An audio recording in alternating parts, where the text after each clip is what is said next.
आज हम electrostatic potential and capacitance वाला जो हमारे पास चैप्टर है क्लास 12 फिजिक्स का, उसके क्या करते हैं, उससे रिलेटेड कुछ न्यूमेरिकल करेंगे।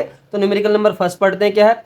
अ parallel plate capacitor with air between the plates has a capacitance of 8 picofarad, और याद रखना है हमें 1 पिको फैराड 10⁻⁻12 फैराड के बराबर भी होता है।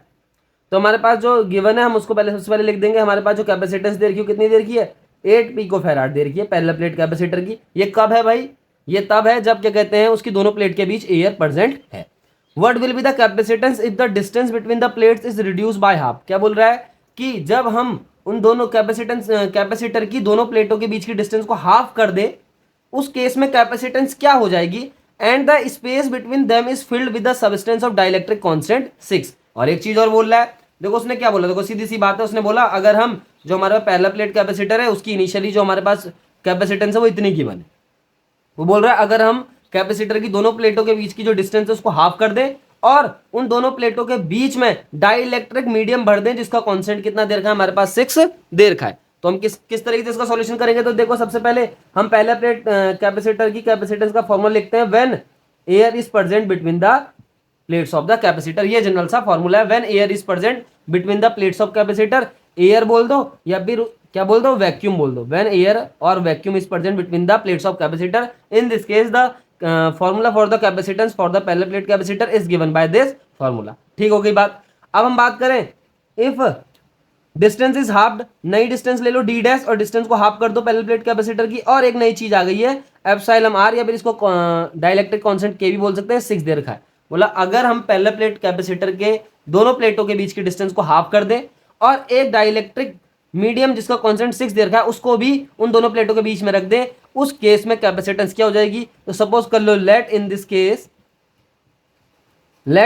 Case the capacitance is C dash, the capacitance is C dash. तो ठीक है, सी डैश बराबर क्या हो जाएगा, देखो सीधी सी बात है, एप्सिलॉन नॉट के साथ एप्सिलॉन आर भी अपने आप निकल के आ जाता है, ए अपॉन डी डैश। इस तरीके से ये फॉर्मूला नया बन जाएगा एक। ठीक हो गई बात। तो सी डैश बराबर क्या आएगा, एप्सिलॉन नॉट एप्सिलॉन आर, और ए ऐसी रहेगा, डी डैश की जगह हम डी बाई क्या कर देंगे 2 कर देंगे, इस तरीके से ये। तो जो 2 होगा वो सीधा ऊपर जाके चला जाएगा। इसको क्वेश्चन नंबर 1 मान लेंगे, व्हेन एयर इज प्रेजेंट। इसको मान लेंगे question number 2, when the distance between the parallel plate capacitor is half and dielectric medium is also present between the plate of capacitor. इस केस में क्या होगा, देखो आप दोनों इक्वेशन को डिवाइड करेंगे तो क्या आएगा, सी डैश अपॉन सी करेंगे तो हमारे पास क्या बचेगा, देखो 2 epsilon naught epsilon r A by d. इसी तरीके से अब सी की वैल्यू रख देंगे, ये ऊपर वाली epsilon not a by D, ये कट जाएगा, ये भी कटेगा, ये सब कट जाएगा। हमारे पास जो एक्चुअली में बच के आएगा सी डैश बाई सी बराबर क्या आएगा, 2 एप्सिलॉन आर। ठीक हो गई बात। अब देखो हमारे पास जो है उसके अकॉर्डिंग काम करते हैं।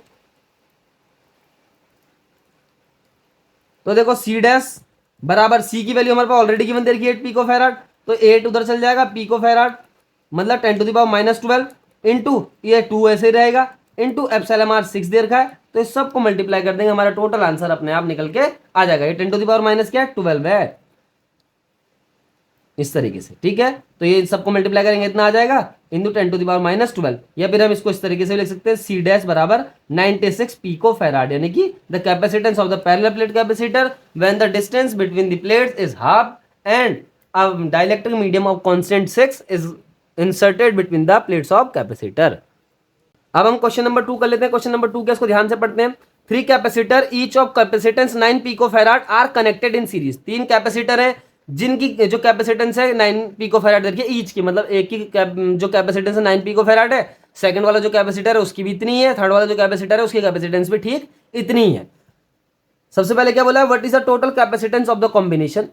ठीक हो गई बात। तो सबसे पहले जो गिवन है लिख लो, C1 बराबर भी 9 पिको फैराड है हमारे पास, C2 बराबर भी 9 पिको फैराड है, एंड C3 बराबर भी हमारे पास 9 पिको फैराड है। टोटल कैपेसिटेंस को अगर हम C कंसिडर कर ले, let total capacitance is C, या फिर इक्विवेलेंस कैपेसिटेंस इज C।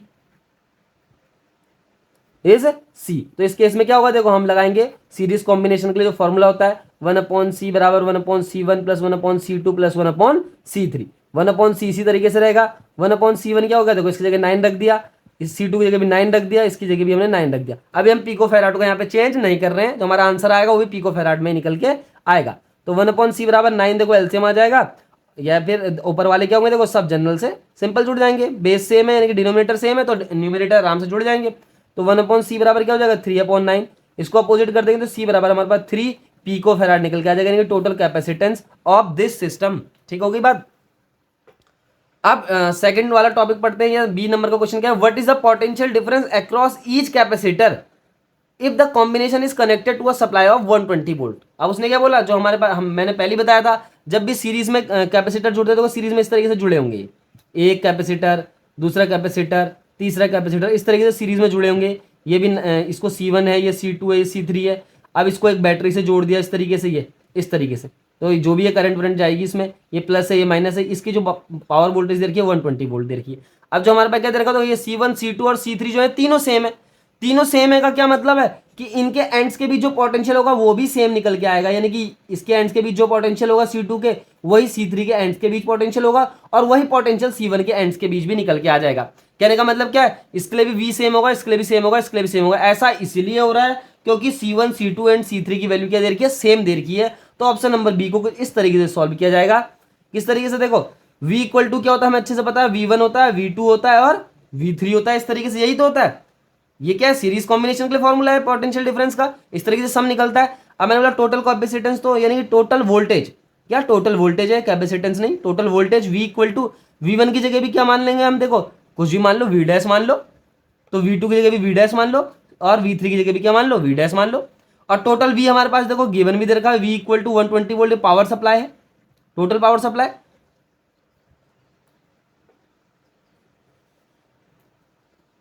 ठीक है, तो क्या होगा, देखो ये V बराबर क्या आ जाएगा 3V डैश आ जाएगा, इस V की जगह 120 वोल्ट रख देंगे और 3V डैश हो जाएगा। तो V डैश बराबर क्या निकल के आ जाएगा 120/3 यानी कि 40 वोल्ट। कहने का मतलब क्या है, ईच जो हमारे पास ईच कैपेसिटर है उनके एंड्स के बीच जो पोटेंशियल होगा वो 40 वोल्ट का होगा, चाहे हम C1 के एंड्स के बीच की बात करें, चाहे C2 के एंड्स के बीच की बात करें, चाहे C3 के एंड्स के बीच की बात करें। तो इस तरीके से न्यूमेरिकल दो भी हो जाता है। अब क्वेश्चन नंबर 3 कर लेते हैं, क्या है, 3 capacitor of capacitance 2 picofarad, 3 picofarad and 4 picofarad are connected in parallel. हमारे पास 3 कैपेसिटर दे रखे हैं। ठीक है, लिखते हैं, इसको सॉल्यूशन करेंगे। सबसे पहले C1 लिख लेते हैं। C1 बराबर हमारे पास 2 पिकोफैराड हो गया, C2 बराबर हमारे पास 3 पिकोफैराड हो गया, C3 बराबर हमारे पास 4 पिकोफैराड हो गया।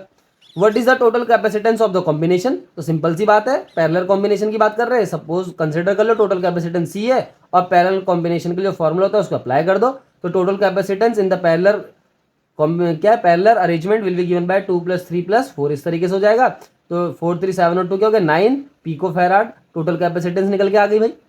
अब determine the charge on each capacitor if the combination is connected to 100 volt supply. अब देखो एक चीज यहाँ पे ध्यान रखने की है, क्या बोला था मैंने कि जो सीरीज कॉम्बिनेशन होता है उसमें क्या होता है, पोटेंशियल डिफरेंस जो V है 100 वोल्ट का, ये 100 वोल्ट का जो पोटेंशियल डिफरेंस है ये C1 के एंड्स के बीच भी यही होगा, C2 के एंड्स के बीच के लिए भी यही होगा, और C3 के जो दोनों एंड है उनके बीच भी पोटेंशियल डिफरेंस सेम ही होगा, और टोटल जो सप्लाई वोल्टेज है वो भी 100 वोल्ट ही रहेगी। यही पैरेलल कॉम्बिनेशन का क्या है, एक इंपॉर्टेंट प्रॉपर्टी है। तो ठीक है, बात हमें क्या करना है, हमें चार्ज निकालना है इस कैपेसिटर पे। अगर मैं पहले कैपेसिटर पे चार्ज निकालूं तो मैं Q1 लिख दूंगा, Q1 बराबर क्या लिख दूंगा मैं भाई C1 V1। ठीक हो गई बात। तो C1 क्या है हमारे पास 2 दे रखा है। अब क्या करना है, अब इसको चेंज कर देना है हमने पिको फैराड को फैराड में, क्योंकि यहाँ पे पिको फैराड की जगह हम 10⁻⁻12 रख देंगे तो C1 फैराड में चेंज जाएगा। इंटू V1 देखो मैंने क्या बोला, ये 100 वोल्ट ही रहेगा। 2 × 100 ये हो गया 200 इंटू 10⁻⁻12 हो गया ये। ठीक है, निकाले हम चार्ज, तो कूलाम भी लिखना पड़ेगा इसके पीछे, या फिर इसको इस तरीके से लिख दो 2 × 10⁻10 कूलाम, तो Q1 निकल गया। इसी तरीके से देखो Q2 भी निकल जाएगा। C2 × V से, अब V2 की जगह हम सीधा V रख लेते हैं ना, क्या प्रॉब्लम है उसमें। तो C2 रखा हमने 3 × 10⁻12 इंटू V की जगह फिर 100 रख दिया, तो ये 3 × 10⁻10 कूलाम हो गया। इसी तरीके से Q3 भी हम इसी ऐसे निकालेंगे C3V3 से, या फिर C3V बोल दो, सिंपल सी बात। तो क्या निकल के आ जाएगा, देखो यह 4 10⁻12 इंटू V रखा 100, फिर निकल के आ गया 4 × 10⁻10 कूलाम Q3। तो निकल के आ गया ईच कैपेसिटर पे charge in the parallel arrangement. अब हम ना क्वेश्चन नंबर 4 कर लेते हैं, क्या in a parallel plate capacitor with air between the plates. क्या हमारे पास पैरेलल प्लेट कैपेसिटर है जिसकी प्लेट के बीच एयर रखी है हमने। Each plate has an equal area of 6 × 10⁻³ metre square and the distance between the plates is 3 millimetre. Calculate the capacitance of the conductor, यानी कि कैपेसिटर की हमें कैपेसिटेंस निकालनी है, पहला क्वेश्चन यही है।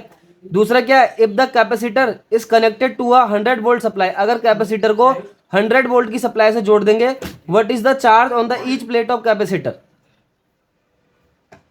तो इसका सॉल्यूशन कर लेते हैं। सॉल्यूशन कैसे होगा, देखो हमारे पास क्या एयर है भाई, हमारे पास जो पहला प्लेट कैपेसिटर है उसके प्लेट के बीच एयर रखी है और इक्वल एरिया दे रखा है भाई, कॉमन एरिया दे रखा है 6 इंटू 10⁻³ मीटर स्क्वायर। हमारे पास डिस्टेंस दे रखी है भाई दोनों प्लेट के बीच की 3 मिलीमीटर। 3 मिलीमीटर को मीटर में चेंज करो सबसे पहले, 10⁻³ मीटर हो जाएगा। अब नेक्स्ट क्या बोला, calculate the capacitance of the conductor. तो सीधी सी बात है, देखो कैपेसिटेंस पहला प्लेट कैपेसिटर का अगर फॉर्मूला याद हो तो एप्सिलॉन नॉट A/D है ना। ये तो क्या है, जब एयर प्रेजेंट या फिर वैक्यूम प्रेजेंट होती है between the plates of capacitor. ठीक हो गई बात। तो लगाएंगे एप्सिलॉन नॉट की वैल्यू अगर अच्छे से याद हो तो 8 इंटू 8.85 इंटू 10⁻12 इंटू ए भी रख दिया, 6 इंटू 10⁻³ अपॉन डी की वैल्यू यहाँ पे सब्स्टिट्यूट करेंगे 3 इंटू 10⁻³ जो कटेगा कट जाएगा इस तरीके से, ये भी कट जाएगा। अब इसको मल्टीप्लाई करेंगे तो आएगा 17.70 इंटू 10⁻12। या फिर देखो इसको हम अप्रोक्सीमेट करें तो 18 आ जाएगा। तो 18 picofarad of the total capacitance of this arrangement या फिर of this parallel plate capacitor.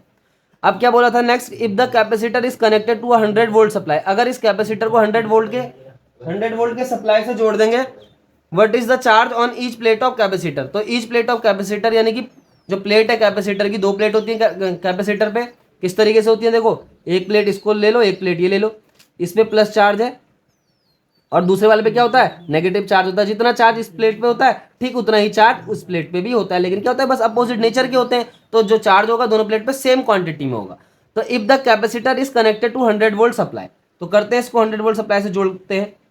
तो देखो मान लो हमारे पास क्या है, बी जो हमारे पास ऑप्शन है वो बोला उसने कि 100 वोल्ट के सप्लाई से इसको अगर हम जोड़ दे तो चार्ज क्या होगा, तो चार्ज का formula Q equal to CV होता है भाई, सिंपल सी बात। C की वैल्यू हमने 18 निकाली, 18 इंटू 10⁻12 कर दो इसे पिको फैराड को फैराड में चेंज करने के लिए। इस वोल्ट की भी वैल्यू रख दो 100 वोल्ट, ठीक है वोल्टेज की।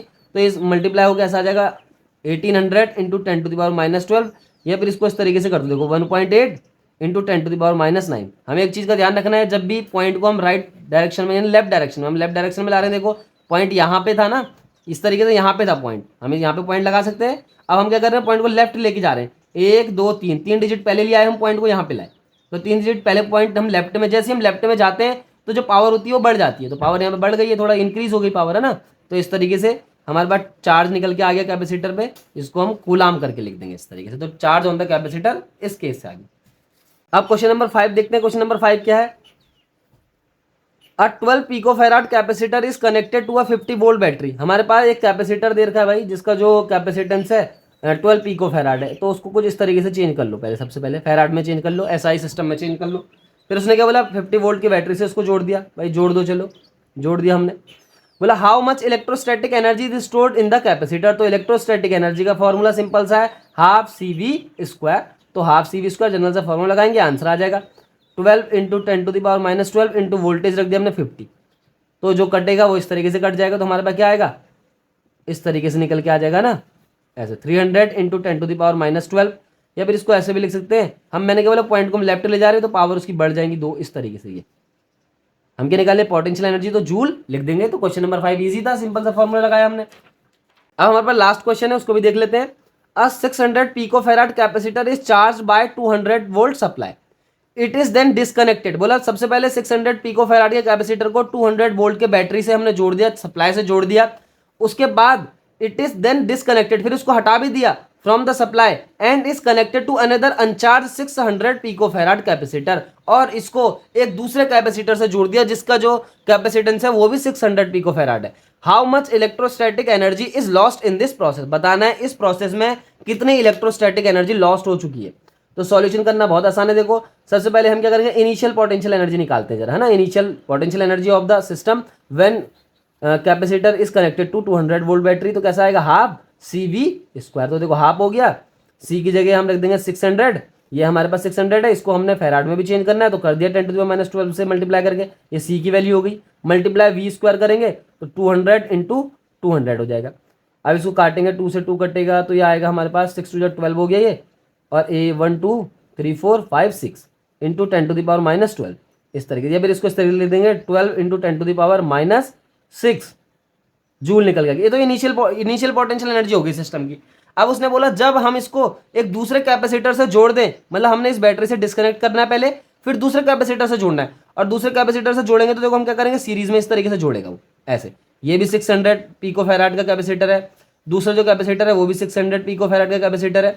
अब बताना है इस प्रोसेस में जोड़ा जब हमने इसको इस तरीके से ना, बैटरी से डिस्कनेक्ट कर रखा, ध्यान रखना यहाँ पे बैटरी नहीं लगानी है ना, ये बैटरी नहीं लगेगी।